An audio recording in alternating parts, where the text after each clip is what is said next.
What's going on, everyone? It's Mike. It's John with his new tripod, looking all professional. The camera's spot on. His face is still fucked. We play Crystal. Jesus.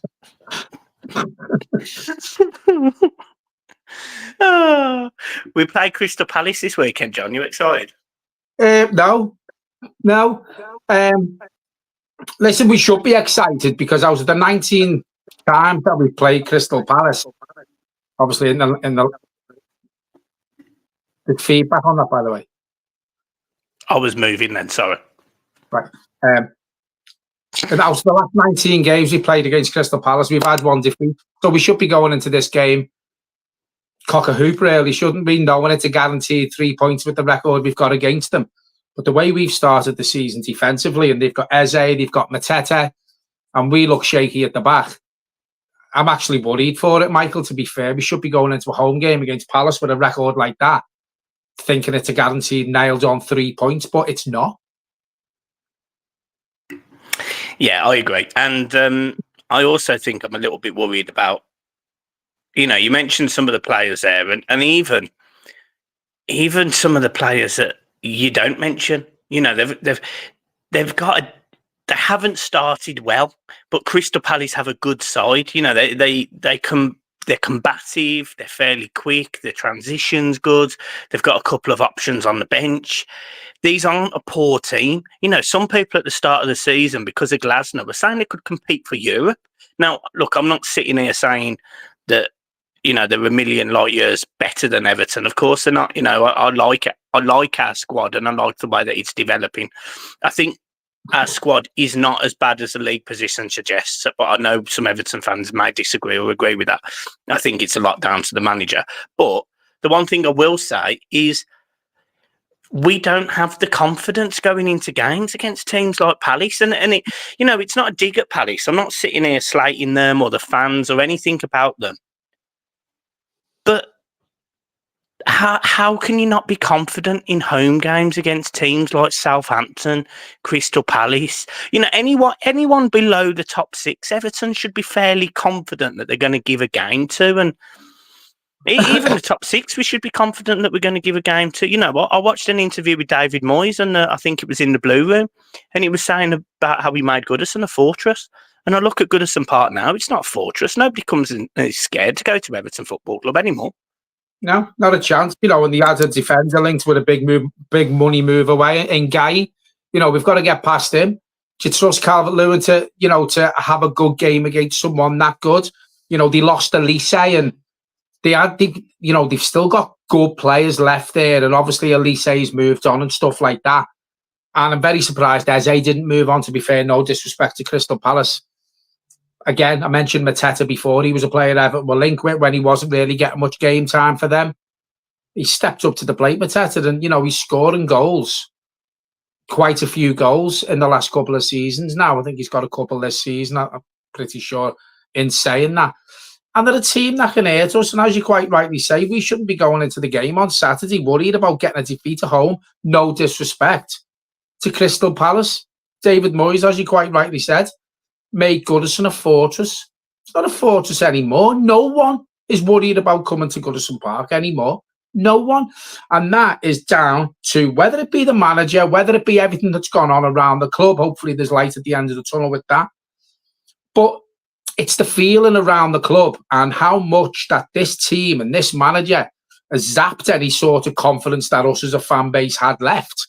That's why we're feeling like we are going into a game with Crystal Palace. And then to follow on to that, we've got Newcastle at home next week. They're unbeaten. So I do expect Goodison to be buzzing this weekend, obviously because of the news that's come out, about this takeover, and it looks like it probably will get done. So I do expect a bit of a better atmosphere at Goodison this week. Hopefully that can rub off onto the players and we get a Palace from the first whistle. And if we take a lead, hold on to it. And if it's 2-0 or 2-1 or 1-0 with 5-10 minutes go, don't push for a second, Sean Dyche, like you have done in the past. Defend what you've got and let's get 3 points on the board. Yeah, completely agree. I was just looking at some of the stats. But I think the big one, I think you named it, is Everton have lost once in their last 19 games against Crystal Palace. Once. I'm still not confident for Saturday. What's that tell you? Well, it just tells you that the group of players and the manager and the fans, there's just a massive disconnect. There's a disconnect between, you know, the feeling around the place. You know, the fans, right? I would argue are happy with Everton now. You know, there looks like there's a takeover going on. It looks like it's a bit more exciting. It looks like the people coming in know what they're doing. I've read article after article about how they're going to rip up what we've already got and change it and develop it and bring people in, etc., etc., etc. All of these things, I think that Everton fans will literally be like, yes, that's exactly what we want. But when we go into these games at home or away, we look at the same squad, we look at the same tactics, we look at the same format. You know, again, you know, Jared Branthwaite, he played midweek for the under-21s. He made a really good goal line clearance. You know, Nathan Patterson, he also played for the under-21s now. When are we going to see them? Because Michael Keane and Tarkowski, between them, haven't worked. You know, Jake O'Brien's sitting on the bench. I think from an attacking perspective, I think he's almost got it right at times this season, Dyche. I think, you know, I think we've looked a bit more combative. I think we've looked a little bit better on the ball, especially when Ndiaye plays. But then he subs him. He then subs him. So I don't even have any confidence when we do go 1-0 up that he's not going to make a mistake, Dyche. And that's the bit about this. You know, we can sit here, we can talk about tactics, we can talk about starting 11s. But as soon as we go 1-0 up, I don't trust Everton to keep a lead. And that is my issue. That's my concern. And that's what scares me about every single game we play. Quite, you know, totally agree with everything you said there, you know, about the noise that has been going on off the pitch for years seems to be coming to an end now. And that's what has give us fans hope that, you know, we will start getting our football club back. But then you go to the other side of it, which is the team and the players that we're watching and the manager that we're having to put up with for the time being. So that's the disconnect that we've got. We're happy with what's going on upstairs and around Goodison now and in the offices, whether it be the library buildings or wherever, but it's still the same predicament and the same shit that we're going to have to watch on the pitch week in, week out until this takeover is done. And, you know, if the fans can't get up for it this week, you know, especially from the first whistle with everything and the good news that we've heard this week, I expect us to.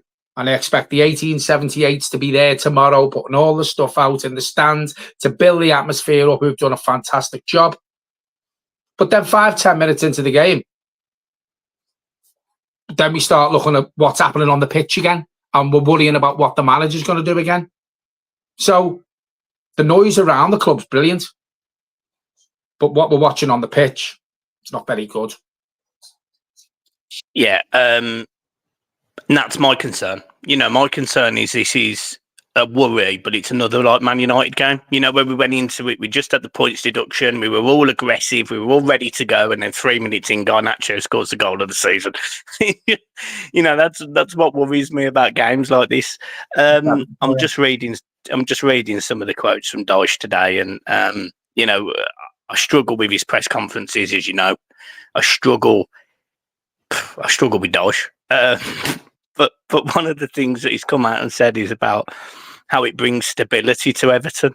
The only thing I would say is it might bring stability to Everton, but I don't think it brings stability to Sean Dyche. So what are we expecting from him now, John? You know, is he going to change his style? Is he going to go into this game and, you know, play a little bit more almost defensive to try and get a 1-0 win? You know, like we were seeing last season. Is he going to play more like that? Is he going to start dropping Ndiaye? I mean, what's going on? Well, to amaze everyone and probably yourself, I actually watched this press conference before because I knew you hadn't. I knew you've been busy and you've had a tough day with work or what have you. And he actually come out with a comment when someone asked him about since he's been at the club and what he's had to put up with. And he did say one day he will be honest with people what's gone on since he's come in at the club. So for me, that's telling me that he knows his days are numbered already if he's coming out with comments like that, because that's not going to sit well for the people who are bossing him now, and it won't sit well for when the freaking group, when they come in, if they do come in, but all hoping they do. And then he was saying, you know, the struggles he's had, it's the hardest struggle he's ever had in his managerial career.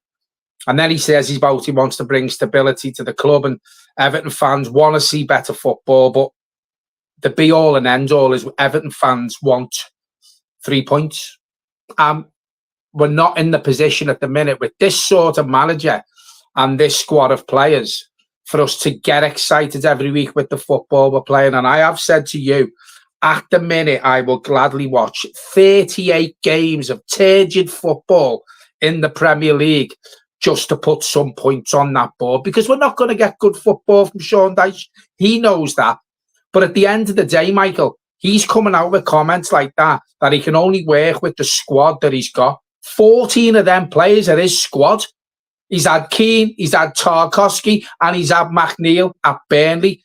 And I know his hands have been tied financially, but he still brought the players in. And at the end of the day, the be-all and the end-all of managing a football club, if you're allowed to, is to sign them players off. And according to him last season, he signs them players off. So don't come out to me and let me listen to his press conferences where he says Everton fans want to see better football, but unfortunately, basically, we haven't got the players to do that. They're your players. You brought them in. You've spent £30 million on Beto, and you've spent £17 million on Jake O'Brien. That's £47 million. And they sit on the bench every week. But yet he wants to bring stability to the club and onto the players. And this is why his days are numbered, because I can see it. Dan Freakin's going to laugh at comments like that and press conferences like that. He won't last 5 minutes unless he magically turns this round now before Dan Freakin Group walk into this club. And he's gone within 2 weeks of these walking in and getting the keys to Goodison. Mate, it really would not surprise me if he's sacked before the end. Now, if we lose to Palace and Newcastle, it would not surprise me if somehow it happens. But we'll see. You know, you're absolutely right. We need the points. And we can't keep sitting on 19th and 20th and 18th after 5 games this season. We did it last season. We're doing it this season. We've got games now that on paper Everton should be starting to get results from. You know, we got a draw away at Leicester last week. I think in the end we actually held on, but I think at some points in that game we should have been out of sight. We were up against Bournemouth. We were up against Villa. I mean, even if we'd have drew against Villa, you're talking about there's 3 points from Bournemouth, 1 from Villa, there's 1 from Leicester. You know, there's 5 points there. Everton would be sitting, 10th, 11th, 12th, going into 2 home games. You know, it's almost a completely different, scenario. It's just a mess. Don't start mentioning 12th again. I've been quite vocal and lively on X today with Everton fans who are putting stats up and points per game at Goodison. They had a list of managers, and Sean Dyche, I think, was 2nd points per game, and how many he's played and how many he won. But the person who put it on really only picked the managers he wanted to. So they said, I wonder what Sam Allardyce, by the way, I don't want Sam Allardyce back, I wonder what his points per game was, and it was actually higher than Carlo Ancelotti's. It was actually higher than Sean Dyche's. But this certain fella was only putting certain managers on. And there's still people on Twitter. And listen, everyone's entitled to an opinion. That's why we do this. And this is why we say, put your comments, your opinions in the comments. We're entitled to them. You people are. But some of the shit that I see on that X from Everton fans who are still blowing smoke up this manager's ass. And I just think, get over it now. Stop accepting mediocrity, because it's been ingrained in us now for years, for the shit that we've had to watch at this club. Get off the fence. Realise that this manager's not good enough. And he may keep us up if he sees us to the end of the season. But I don't think he'll finish 12th like he should have done, without 2 points deductions that I keep getting reminded about day in, day out. So he's gone backwards then, haven't we? If he doesn't finish 12th or above this season, he's not good enough. We need to move on, hit the reset button, whether he lasts till the end of the season, whether he lasts till the international break. I still can't see how people will back this manager. And it's starting to piss me off. But again, all about opinions. Yeah, I don't disagree. Just to mention then, obviously this is a preview. I'll give you my team. I'll go Pickford in goal. I'll go Mikalenko. I don't want to, but I think he still sticks with Tarkowski and Keane. And I think he probably plays Ashley Young at right back. Maybe what's his name? James Garner. Because I didn't think he had an horrendous game. But midfield, I actually think he will probably keep the midfield as it was against Leicester, unless there's any glaring problems. I think Mangala will play. I think he quite liked Decore being in there. I think he'll play the wingers again, Lindstrom. I think he'll play McNeil just behind Calvert-Lewin. I think he'll put in Ndiaye. It's just that one spot, and then Calvert-Lewin. It's just that one player, and I don't know whether he'll put in Tim Iribunum. I don't know whether he'll play, Ghana guy. I just don't know what he'll do in that midfield. I just don't know. See, I don't know if Coleman's fit or has he got a long-term injury. He didn't mention him today in his presser. So I'm assuming he could possibly be fit. My team, Pickford, Mikalenko, Branthwaite. I think he starts Branthwaite. He did say today he's ahead of the likes of Patterson. He said Branthwaite's over the curve. Patterson's still trying to get over it. So I think he plays Branthwaite. I'll play Michael Keane at Branthwaite. I'd take Tarkowski out. I think he's been absolutely piss poor since the first ball was kicked in pre-season when he wasn't injured, and Premier League has been shocking, my opinion. Coleman, if he's fit. If not, I put Ashley Young there. James Garner's not a right back for me. I put McNeil back onto the left. I put Instam on the right, and in the middle, I'd go with Ibrahim and Tim, whatever he's called, and Mangala. I'll go with them two in the middle because, again, you pointed it out to me the other week. Tim can do everything that Decore does and more. So why play Decore and Tim? Thought Mangala was all right against Leicester. So for me, Mangala and Tim, just behind Calvert-Lewin, I put Ndiaye. I put Ndiaye in the middle for that sort of Roman move, give him a free roll, because I think McNeil's better on the left. So McNeil, Ndiaye, Calvert-Lewin. That should be good enough to beat the Crystal Palace team at all, Michael. It should be, but we will see. We will see, John. Let's go with score predictions, my friend. 3-1 Everton. Wow, love it. I'm going 4-0 Everton. Wow, even love it more. do you know what, right? I mean, we can all be doom and gloom and everything, but at some point the season's got to start, and I'm telling you now, I think the fans absolutely rock the show at Goodison. I think Calvert-Lewin will be full of confidence. I think Ndiaye will just want to tear Crystal Palace a new arsehole. I think Dwight McNeil will look like an in-prime Messi. And I think Lindstrom's pace will be really, really destructive down the Crystal Palace left-hand side. So I'm actually feeling this game. So I know we've been a bit negative in this preview, and there's going to be no one that's got to this point, and all the comments are going to be going, God, Mike, go and support Birmingham City or Aston Villa. But yeah, I think Everton absolutely smash them this week. 4-0. Sign me up the toffees. Frankie reckons 3-2. Villa. No, probably the match reaction on Saturday will be a bit late out because Michael's on his jollies from tomorrow in Prague, getting balls deep with his boyfriend. So when I get home from the match, I will be doing a match reaction on my own on Saturday. So just bear with me because it'll be the first time I've uploaded it. So I will get it out as quick as I can then. Don't know what time Michael's home Sunday. Possibly a debrief late on Sunday night. I'm actually coming back Monday, so you're going to have a job.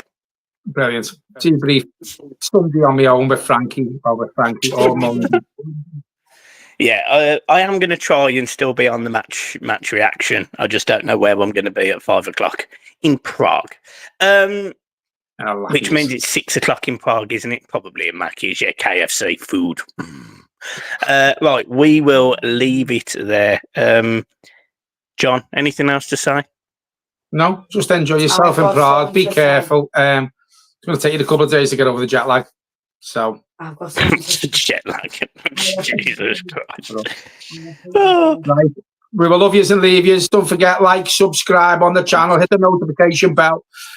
Subscribers are flying. Subscribers are flying lately on the channel. So thank you very much to all the new people who've joined. We do have a TikTok channel now. So please subscribe to that as well. Michael will put the link in the video, whatever you call it, the bio. The description below. The bio description, whatever you want to call it. It will be there. So follow us on TikTok as well. Frankie is doing all the video uploads on that. So there is some funny videos in there. So go and check it out. Yeah, do what he said. Right, see you soon, guys. Peace. And I'm going to be pissed tomorrow. Bye.